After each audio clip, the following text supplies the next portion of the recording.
Selamat pagi Indonesia, Sabang sampai Merauke dan juga sahabat-sahabat di Eropa, Amerika, dan Australia yang sedang mendengarkan live dari kami. Dan sekarang untuk ketiga kalinya saya dengan pengacara MKC duduk bersama untuk meluruskan berita-berita baik di YouTube ataupun berita elektronik dan koran-koran online, semuanya memberitakan hal yang nyinyir ataupun hal yang tidak dari A1.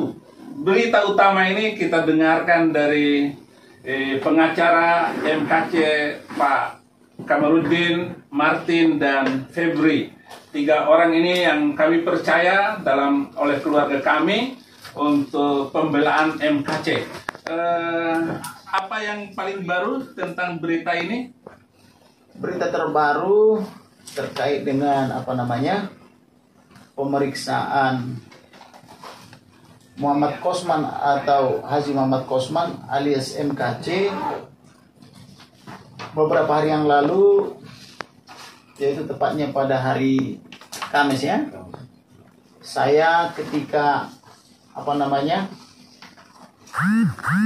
mengajukan saksi-saksi untuk diminta keterangan di lantai 15 dalam perkara lain, tiba-tiba perwira menengah senior dari Propam Mabes Polri bertelepon kepada saya. Dia ingin meminta keterangan daripada klien saya terkait dengan terduga aparatur, mulai dari berpangkat Irjen Pol sampai dengan perwira menengah, perwira pertama hingga bintara, terkait apa yang dialami MKC selama penangkapan sampai penahanan. Ketika itu saya katakan bahwa saya ini sedang mendampingi saksi-saksi juga di Cyber Polri di lantai 15 dalam perkara lain. Dan informasinya klien saya MKC tidak mau dimintai keterangan karena alasan traumatik apabila pengacaranya tidak hadir. Oleh karena itu saya menginformasikan kepada rekan saya Febri dan rekan Martin, tetapi rekan Martin juga sedang berada posisinya di Jawa Barat mendampingi suatu kasus atau menangani suatu kasus, sehingga saya katakan karena kami para pengacaranya saat ini tidak bisa begitu saja hadir ketika dimintai perbantuan untuk mendampingi, maka saya ulur kurang lebih 2-3 jam. Sehingga di satu sisi saya harus mendampingi saksi-saksi di lantai 15, di sisi lain saya turun ke bawah ke basement 1 untuk mendampingi MKC guna dimintai keterangan sebagai korban. Nah, tapi permintaan keterangan ini untuk kepentingan akan segera diadakan sidang pemeriksaan terhadap para terduga, yaitu aparatur kepolisian yang bertanggung jawab, mulai dari penjaga, kepala rutan dan sebagainya, termasuk tersangka Irjen Pol dan kawan-kawan. Maka ketika itu saya dampingi, mulailah pemeriksaan demi pemeriksaan. Tiba-tiba ada satu hal yang selama ini masih ditutupi atau belum semuanya diberitahukan oleh MKC kepada keluarganya, termasuk kepada penasihat hukumnya, bahwa ternyata ketika MKC ditangkap pada tanggal 25 Agustus 2021, beliau dimintai keterangan di Polda Bali tanpa penasihat hukum, dimintai keterangan juga di Jakarta tanggal 25 setelah tiba di Baris Krim Polri tanpa didampingi penasihat hukum, walaupun 15 orang penasihat hukumnya yang terdahulu sudah menunggu di ruang tamu, tapi tidak diberitahukan. Kemudian tengah malam dimasukkan dia ke ke rutan Baris Krim Polri, dan di rutan Baris Krim Polri itu sudah terencana semua niat jahat mereka atau dugaan kejahatan mereka. Pertama, seluruh sel dibuka, tidak ada yang digembok. Dan itu sudah saya periksa sendiri, saya lihat sendiri bersama rekan-rekan saya maupun keluarga di CCTV yang diperlihatkan oleh penyidik Dirtipidum. Bagaimana mereka semua leluasa keluar dari selnya dan semua berkumpul di satu sel, yaitu di sel nomor 11. Sel nomor 11 itu adalah tempat ditangkap dan ditahannya MKC. Kemudian ada lagi informasi tambahan dari klien saya bahwa gembok yang dipakai untuk menggembok atau untuk mengunci sel daripada MKC adalah gembok nomor 14. Jadi gembok nomor 14 dipakaikan ke sel nomor 11. Harusnya 14 ke 14, 11 berpasangan kepada 11. Kemudian diberitahukan lagi yang paling mengagetkan bahwa yang pertama kali masuk ke dalam sel nomor 11 di ruang MKC ditahan itu adalah seorang yang terpapar aksi radikalisme, intoleransi dan atau dugaan terorisme, yaitu ketua atau salah satu ketua Laskar Jihad. Nah, inilah permasalahan bangsa ini, ada Laskar Tentara Nasional Indonesia, ada pula Laskar lain, Laskar Agama, kan begitu ya. Ketua Laskar Jihad ini mengkomando, diduga berinisial M,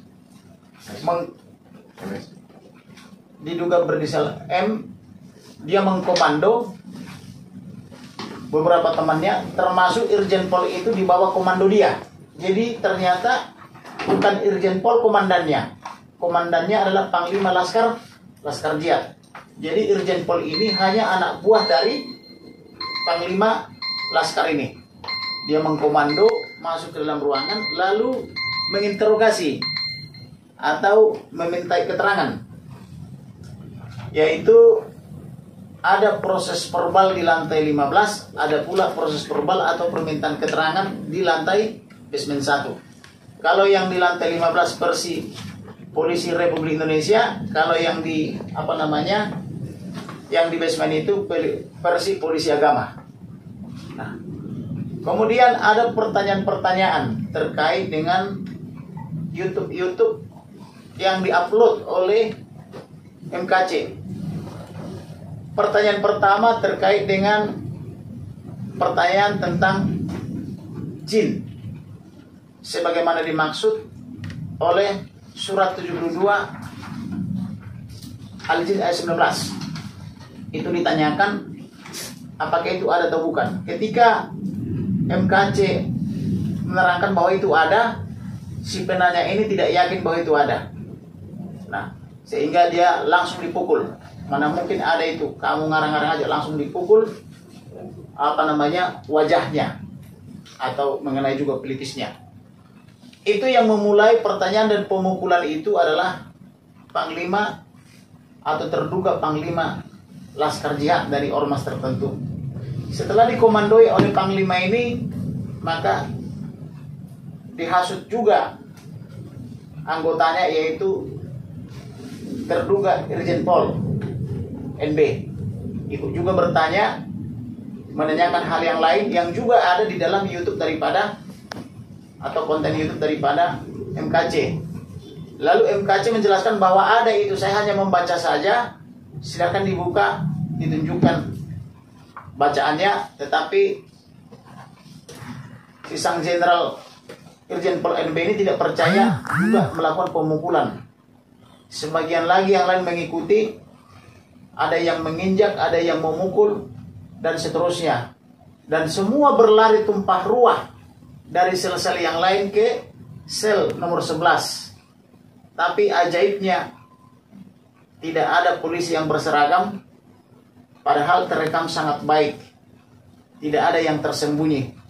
Dan rekaman itu pun terbuka karena inisiatif kami ketika kami menginvestigasi ke lantai 9 bahwa ternyata ada CCTV yang sangat canggih di lantai 9, sehingga tidak mungkin lolos dari pengamatan daripada petugas jaga, kecuali petugas jaganya itu pergi entah kemana.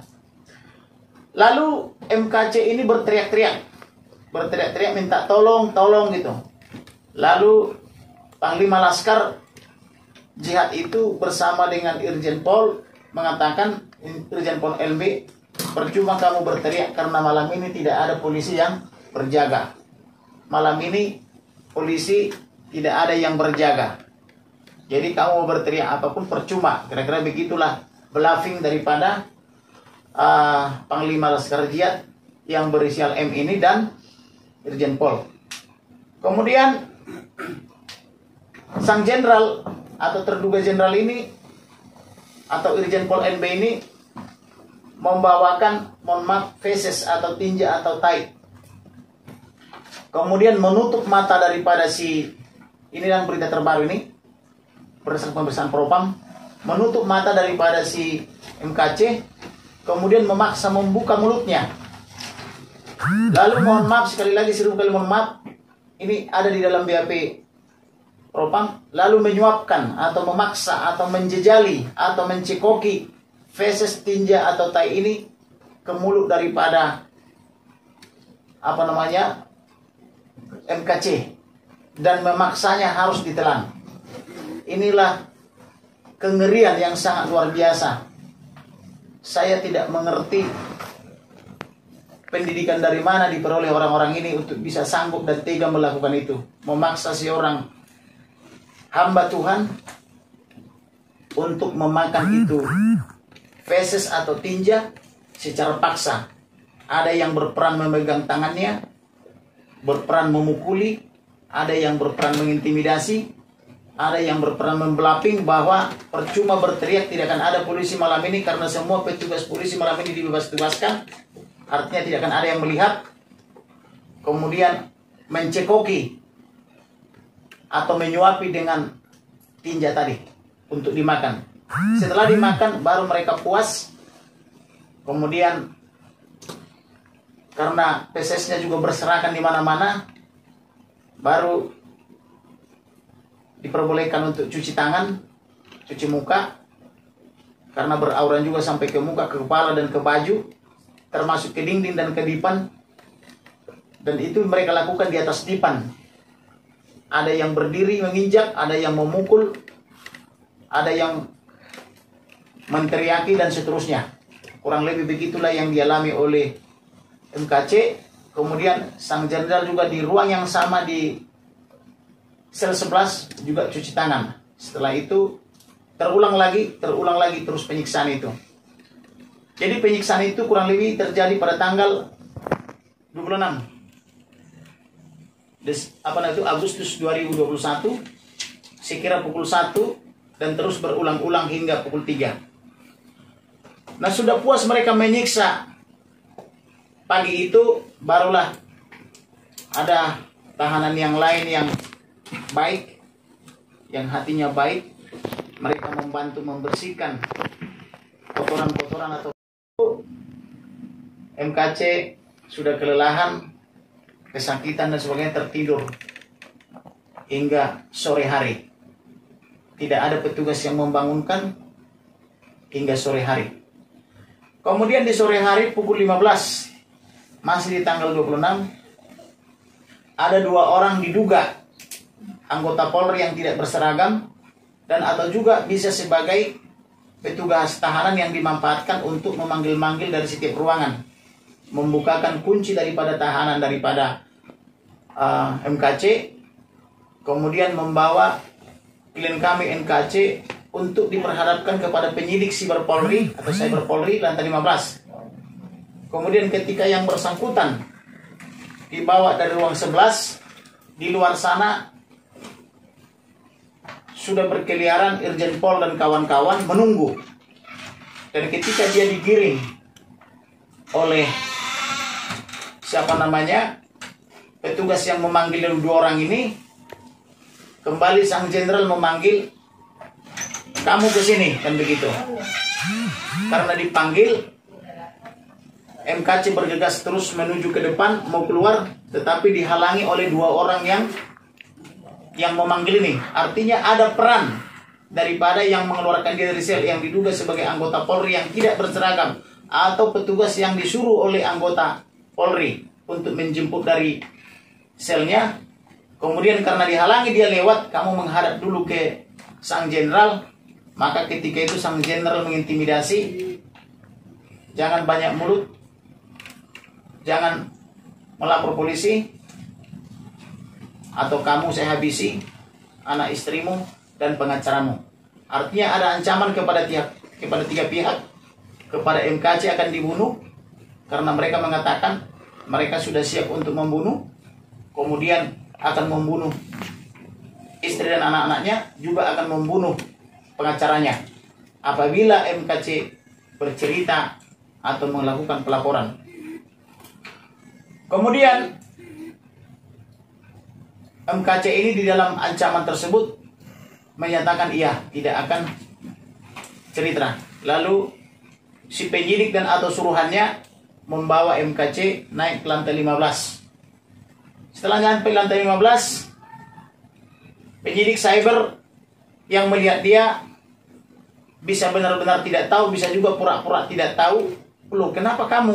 Kurang lebih begitu. Karena dilihat wajahnya semua sudah biru kehitam-hitaman, badannya sudah babak belur, dan diduga tulang-tulangnya sudah ada yang patah akibat perbuatan daripada segerombolan yang di basement 1 itu atau di rutan Bareskrim Polri. Kemudian setelah dijelaskan, karena dia sudah sekarat, sulit bergerak, maka dia pun dibawakan ke SPKT Bareskrim Polri untuk membuat laporan polisi, kemudian dibawakan ke rumah sakit Polri, hanya sekedar visum tetapi tidak diobati, tidak dirawat juga. Di sisi lain, para pengacara terdahulu tetap masih menunggu di lantai 15. Kemudian penyidik cyber Polri bersama perwira-perwira yang paling senior di situ menginformasikan kepada advokat dan atau penasihat hukum yang berjumlah 15 menunggu di situ. MKC baik-baik saja, MKC hanya isolasi mandiri karena MKC diduga terpapar COVID dan sebagainya. Kemudian maka para pengacara ini juga atau penasihat hukum ini menginformasikan kepada publik, media cetak dan elektronik, bahwa MKC baik-baik saja, hanya saja masih melakukan isolasi mandiri. Nah, ini menurut hemat kami inilah penyebaran hoax atau penyebaran berita bohong yang bersumber dari perwira-perwira senior cyber Polri. Sehingga menurut hukum, siapa yang menyebarkan berita bohong harus dipidana. Oleh karena itu saya minta kepada Bapak Kapolri dan Kabar Eskrim supaya penyidik-penyidik di cyber Polri ini juga dijadikan tersangka untuk dimintai keterangan, karena mereka menyebarkan hoax atau berita bohong. Kemudian mereka melawan Undang-Undang Advokat nomor 18 tahun 2003 tentang advokat. Karena kenapa? Advokat itu dijamin oleh undang-undang. Sama halnya dengan polisi dijamin oleh Undang-Undang nomor 2 tahun 2002 tentang kepolisian. Ada juga Undang-Undang Kejaksaan, ada juga Undang-Undang Kehakiman.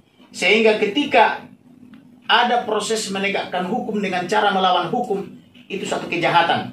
Karena kejahatan itu tidak hanya saja yang melakukan, tetapi juga yang melakukan pembiaran juga, yang saya sebut dengan strict liability dan vicarious liability. Sehingga oleh karena itu, karena ini ada kejahatan yang terstruktur, sistematis dan masif, kemudian Polri, tetapi sampai detik ini tidak dibawa berobat, walaupun kami mohon secara tertulis maupun secara lisan, dan kami mohonkan juga kepada Presiden, kami mohonkan juga kepada Ketua DPR, kami mohon juga kepada Ketua MPR, kepada Jaksa Agung, kepada Ketua Mahkamah Agung, termasuk lembaga-lembaga lain, termasuk Komnas HAM, LPSK, tapi semua petinggi lembaga negara ini semua diam saja. Ketika kami belum bersurat, semua mereka cari panggung di media cetak elektronik mengatakan silakan minta perlindungan hukum kepada LPSK.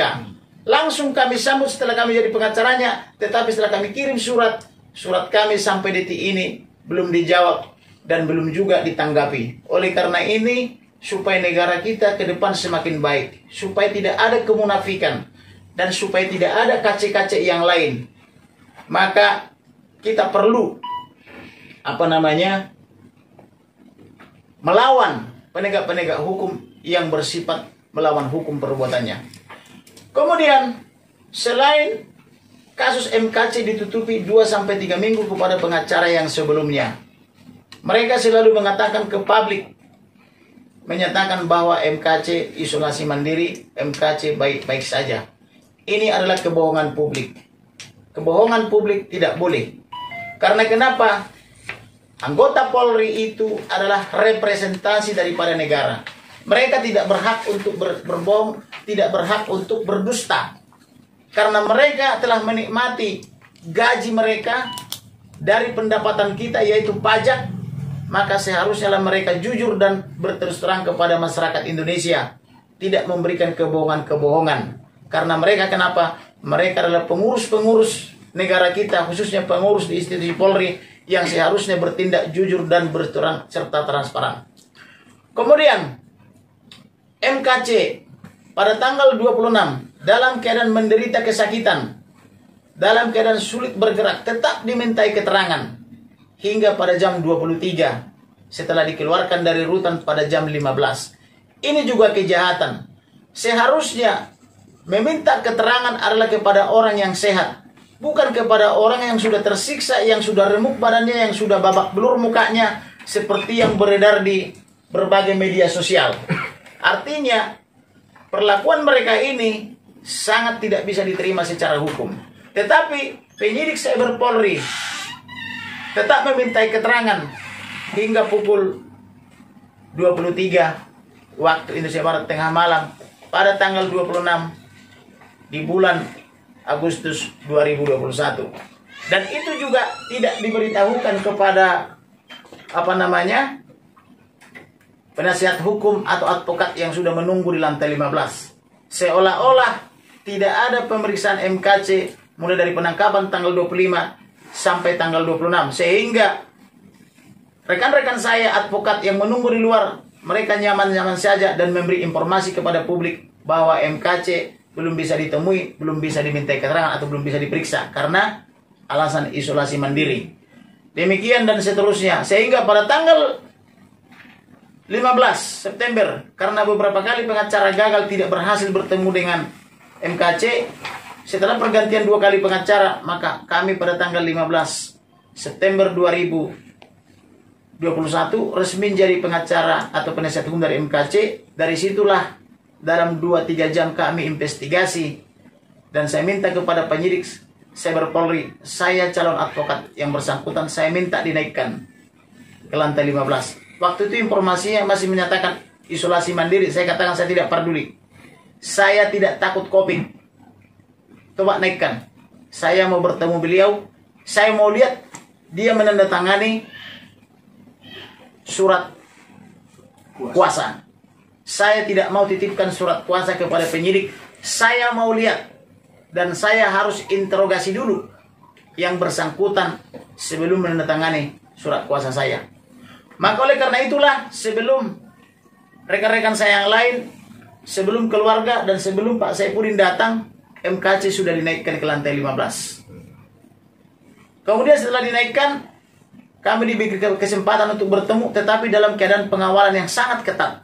Artinya tidak diberi ruang dan waktu untuk bertemu 4 mata dengan MKC.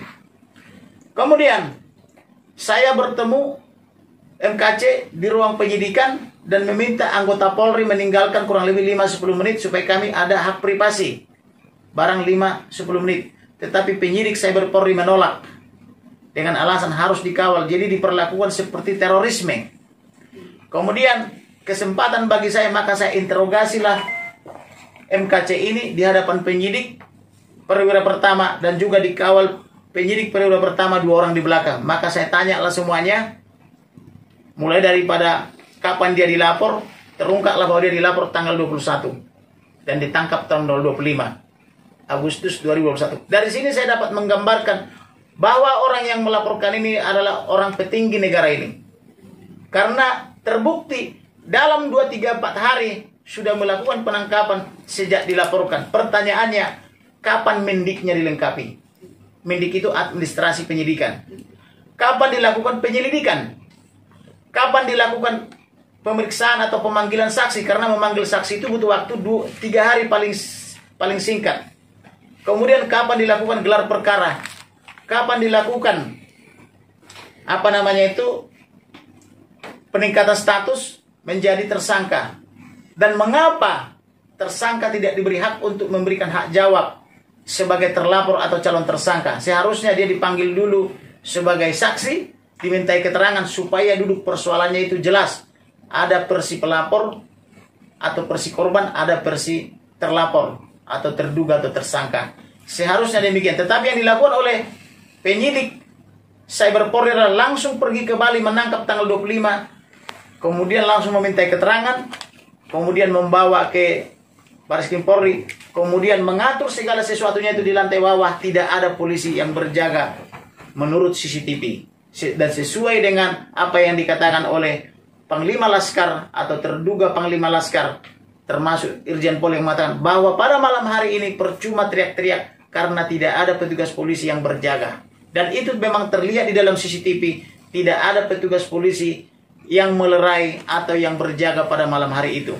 Oleh karena itu saya cukup beralasan mengatakan bahwa semua petugas yang harusnya berjaga malam itu, baik itu Bintara, tapi saya tidak mau Bintara karena Bintara itu sebetulnya di bawah perintah perwira, maka semua perwira yang harusnya berjaga malam itu saya minta supaya dijadikan tersangka, termasuk atasan daripada kepala rutan itu yang mengatur semua kejahatan ini. Karena menurut kita ini tidak pantas penegak hukum berperilaku sebagai pelaku kejahatan hukum.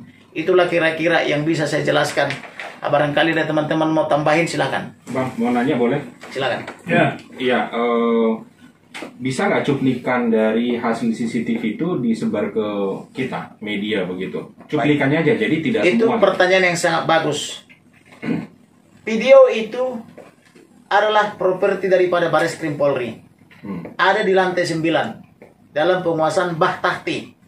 Kami ini penasihat hukum, kami di luar institusi Polri. Tetapi karena undang-undang mengatur, kami berhak dan berwenang sesuai tugas pokok dan fungsi kami memberi nasihat hukum, konsultasi hukum, dan mendampingi klien ketika dimintai keterangan. Tetapi untuk menguasai video itu tentu kami tidak punya wewenang. Nanti itu akan dilimpah ke jaksa, kemudian oleh jaksa penuntut umum dilimpah lagi ke pengadilan. Nanti di pengadilan itu akan dibuka. Tetapi kami sudah melihat itu di lantai 4 ketika telah disita video itu dari CCTV Bah Tahti lantai 19.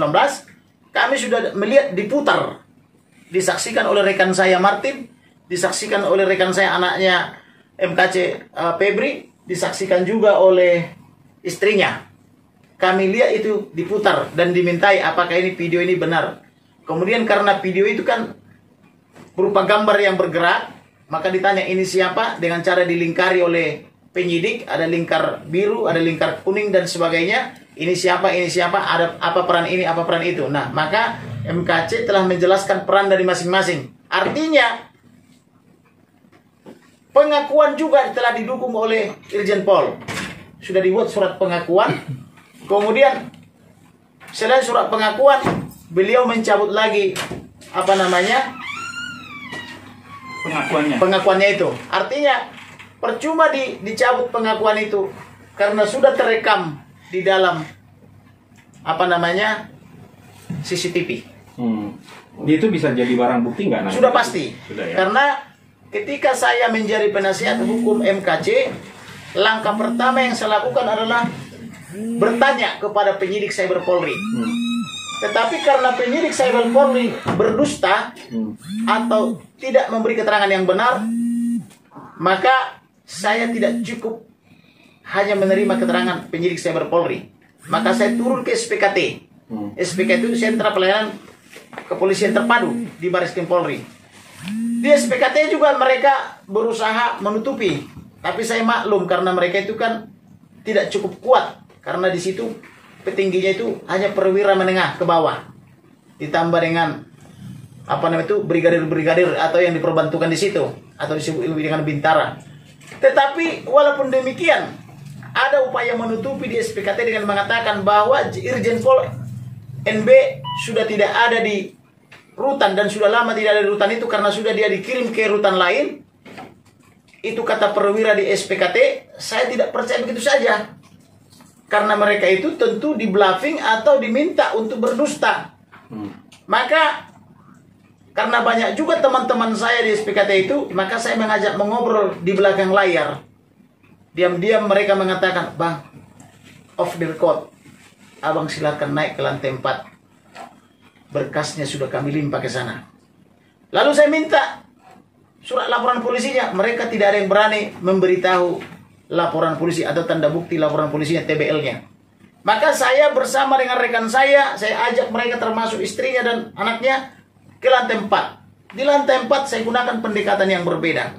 Saya katakan, bang, karena kebetulan saya kenal juga yang menangani perkara MKC, dia sebagai korban siapa ya? Subdit 1, 2, atau 3? Langsung disebutkan Subdit 3. Lupa saya siapa namanya itu. Langsung disebutkan namanya. Maka saya pun langsung minta diantarkan ke subdit yang bersangkutan. Nah, ketika saya sampai di tempat yang bersangkutan, beliau sedang sembahyang, sholat. Maka saya tanyakan kepada temannya, abang itu kemana? Lagi sholat sebentar. Nah, kebetulan dia sholat. Saya tidak menggunakan lagi metode pertanyaan seperti tadi, apakah ada laporan polisi, apakah ada visum. Langsung saya tanyakan, sudah sejauh mana perkembangan penanganan perkara MKC? Artinya, saya doktrin bahwa sudah ada laporan polisi, sudah ada korban, sudah ada pelaku. Maka yang bersangkutan yang sudah habis sembahyang, maka dia pun langsung berkata jujur, siap bang, sore ini akan saya tangani. Loh, sudah 3 minggu kok baru akan ditangani?